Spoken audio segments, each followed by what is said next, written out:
Yeah, Liam, you just wanted to start with the unbelievable pressure on Trevor. I think he got pressured 20 times on an unbelievable number of dropbacks and I think 7 sacks. Yeah, just combination of whether it's one-on-one protection, some stunts. We knew that they were pretty good in some of their stunt game and twists and pressures. I think early on he made a protection adjustment where he got sacked and, it kind of confused the running back a little bit and didn't pick up the blitz.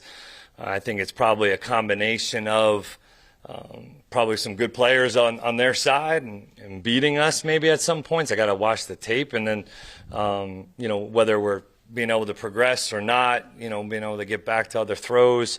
Maybe didn't feel like he had enough time in some ways. So got to move the pocket a little bit more. And, we tried to throw some screens and then their DNs are just reading out of all the screens. The only screens that were effective were the play action halfback screens. And when you're in a little bit of a drop back game, you're trying to throw screens to balance the rush. They played those well. So credit to them. They beat us up front. Devin Lloyd on the sidelines, saw him a little bit in the second half, was holding his helmet. Was that anything health-related, decision, coaching staff-wise? And then what did you see from Ventrell? Yeah, so Devin had a little bit something get a little tight on him and played the first half, came in the second half, it tightened up on him, tried to loosen up. We tried to go in the second half and just couldn't go, just couldn't do it. So I honestly have no idea truly how Ventrell played or not. But we made that decision to ultimately kind of protect them that way. Liam, a couple guys just said in the locker room, quote, "We killed ourselves today," quote. If you agree with that, how frustrating is that some of those pre-snap things keep popping up? Yeah, it's on me. It's an undisciplined operation at the moment, and it's on me, and it's got to get fixed. It's a great opportunity this week to get it fixed, right? We're going on the road. We're flying to another country. Being together as a group, look ourselves in the mirror and try to figure out from an operation and habit standpoint what is standing in our way, because right now it's us. Do you have an initial thought on how you can get that message home to them more? No, we had a very honest conversation in there about it. That was the conversation we just had. I'm sure they were probably echoing that message.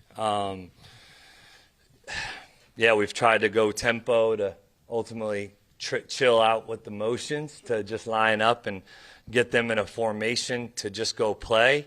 We had a touchdown called back because of an alignment issue. We had 2 on the tackle after positive plays. So it's not even just the penalties. It's when they're happening as well is the Achilles heel at the moment.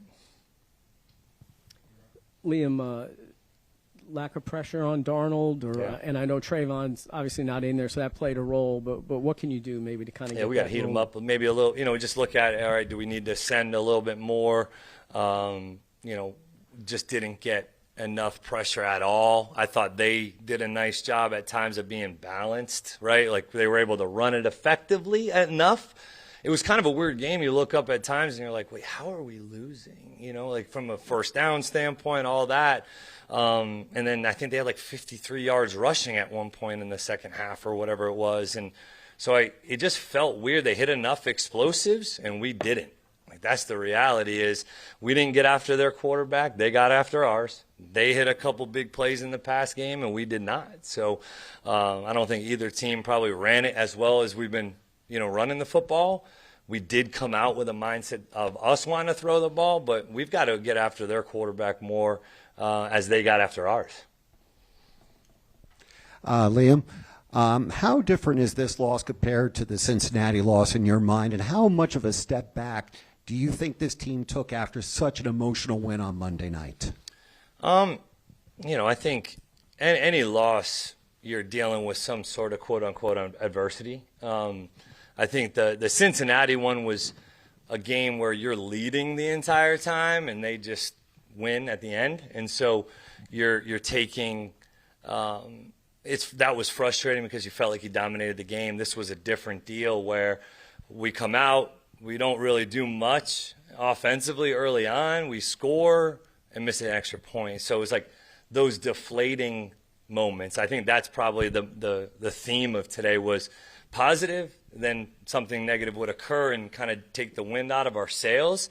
I thought it was a very honest locker room in there in terms of understanding, guys, that we will not beat good quality teams like this, whether you're home, on the road, in London, on the West Coast, doesn't matter, if we continue to hurt ourselves and have these self-inflicted wounds that ultimately is on me. Concern level with your kicker? No, I mean, look, I think the one on the extra point, I don't know exactly quite what happened on that. The field goal, we didn't help them. We took a sack on the prior play that knocked it back about 8 or 9 yards. Look, he knows he's got to make kicks, and he's as hard on himself as anybody.